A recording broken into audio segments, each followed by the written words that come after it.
2014년 갑오년이 시작된 지 벌써 6개월이 지나고 있습니다. 상반기를 마무리하는 시점에서 다시 한번 돌아보고 하반기 증시는 어떻게 될지 한번 또 투자 전략 세워보는 시간 마련했습니다.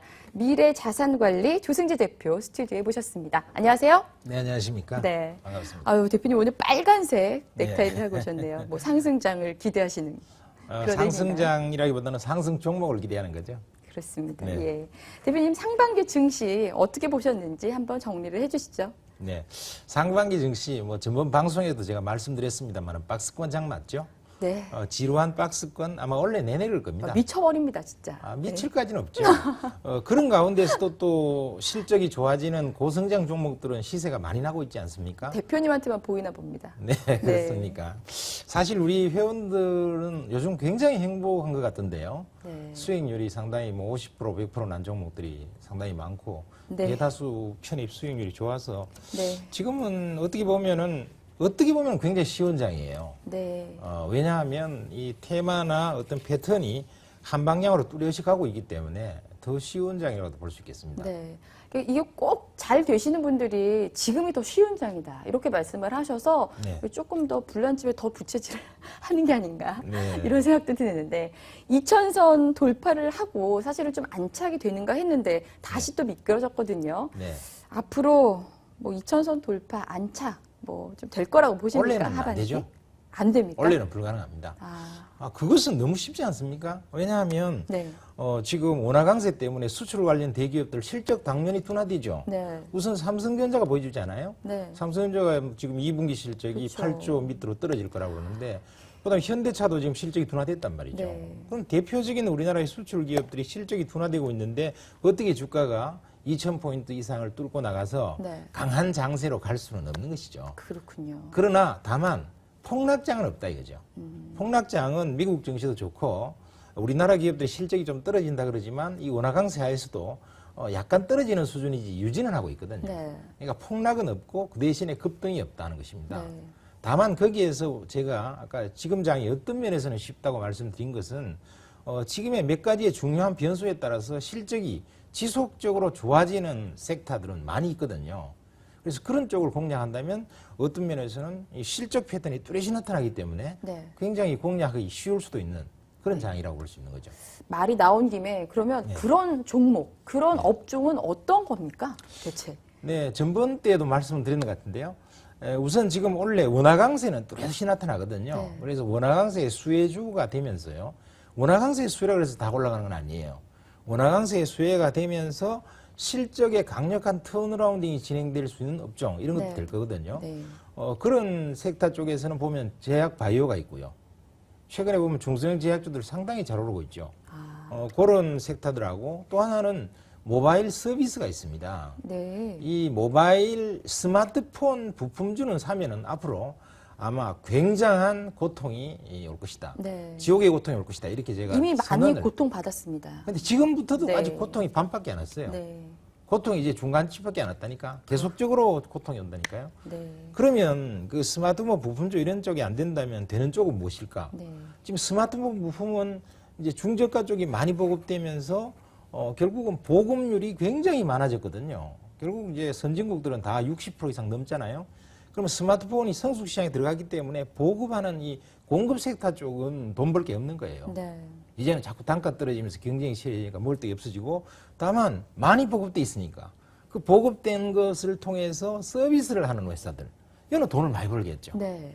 그러니까 예를 들면 대표적으로 모바일 게임주라든가 모바일 음원주라든가 이런 콘텐츠 관련 주식들 네. 그다음에 한류 여러 가지 드라마라든가 이런 것들을 제작해서 팔아먹는 네. 그런 이제 기업들이라든가 그다음에 또 보면은 또 뭐 네이버나 다음 같이 이런 그 네트워크를 통해서 서비스를 제공해서 돈을 버는 회사들 이런 회사들은 돈을 벌죠. 네. 주가도 계속 상승 기류를 탈 수 있다. 네. 이렇게 볼 수 있는데요.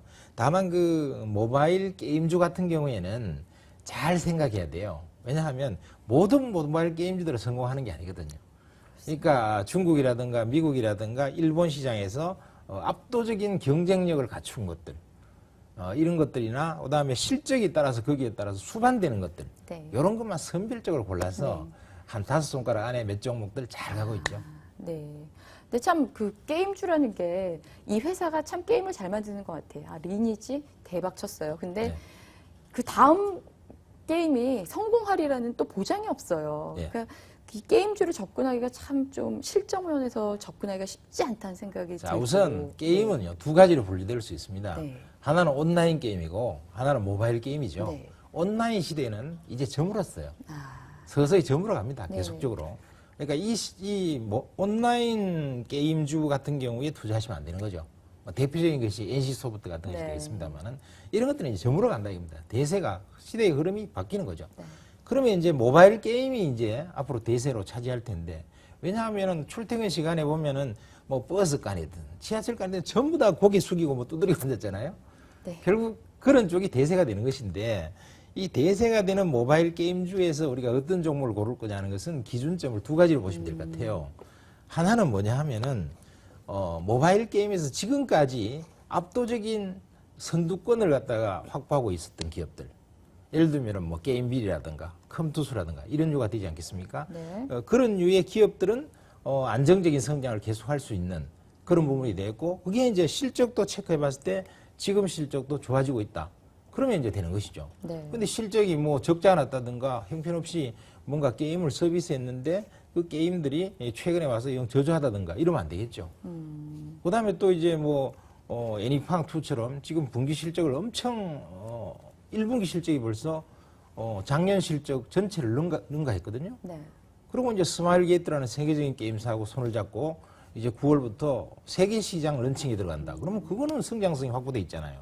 네. 실적에 대한 부분 같은 것을 근데 이 모바일 게임주의 가치를 얼마 볼 거냐는 것은 현재 분기별 실적을 중심으로 해서 올해 연말 1년까지의 실적이 얼마 나올 것인가를 체크해서 네. 그것에 대한 그 개념을 가지고 기업 가치를 측정한다면 네. 대략 얼마까지 올라갈 것인가 하는 것이 가격이 나오죠. 그렇군요. 그렇게 투자를 하셔야 되겠죠. 네. 뭐 좀 약간 얘기를 바꿔봐서 외국인 쪽으로 좀 돌려볼게요. 네. 외국인이 계속 사들이다가 예. 요즘 정말 추세가 없습니다. 어떤 날은 막 팔아댔다가 어떤 날은 막 샀다가 지금 막 들쭉날쭉한데요.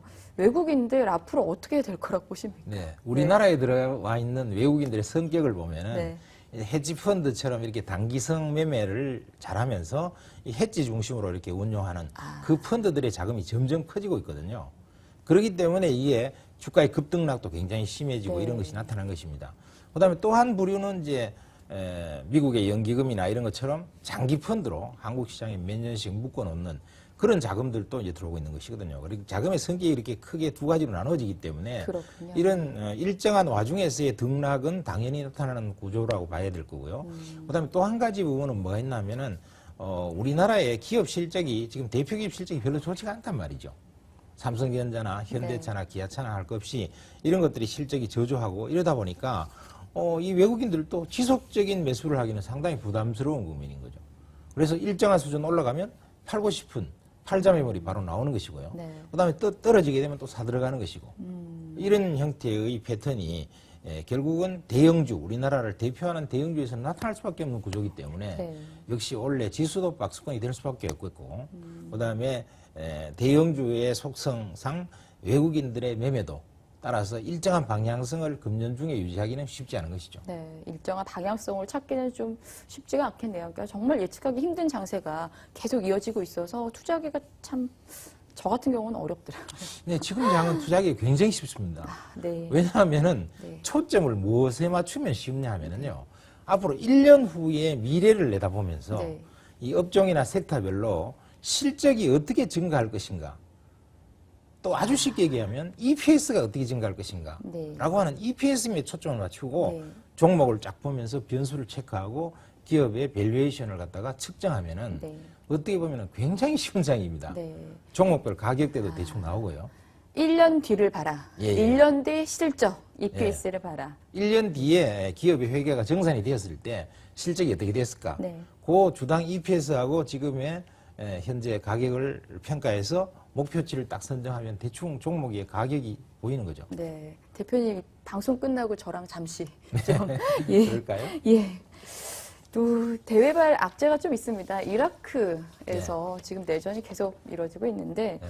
뭐 장기화될 가능성이 있다는 얘기들 계속 들리고 있습니다. 어떻게 증시에 어떤 영향 미칠 거라고 보십니까? 네. 결론적으로 말씀드려서 네. 별 영향 없습니다. 별 영향 없습니까? 예. 이 이라크 내전이라고 하는 것은 뭐 일시적으로 하루 이틀, 2, 3일 예. 약간의 어떤 외국인의 불안 심리를 촉발한다 해서 매도가 조금 나올 수 있고 이런 부분이 있겠죠. 유가도 좀 올라가고 네. 그런 부분이 약간 있겠지만 이런 것은 일시적인 부분인 거고요. 그다음에 일시적인 부분은 당연히 처음에 그런 재료가 나왔으니까 주가에 영향을 약간 미치죠. 그러나 이 이라크의 악재가 장기적으로 이렇게 가면은요, 네. 증시에는 별로 영향이 없습니다. 어떤 우리가 악재나 호재 때문에 주가가 움직인다 이렇게들 많이 생각하는데 네. 사실 안 그렇거든요. 네.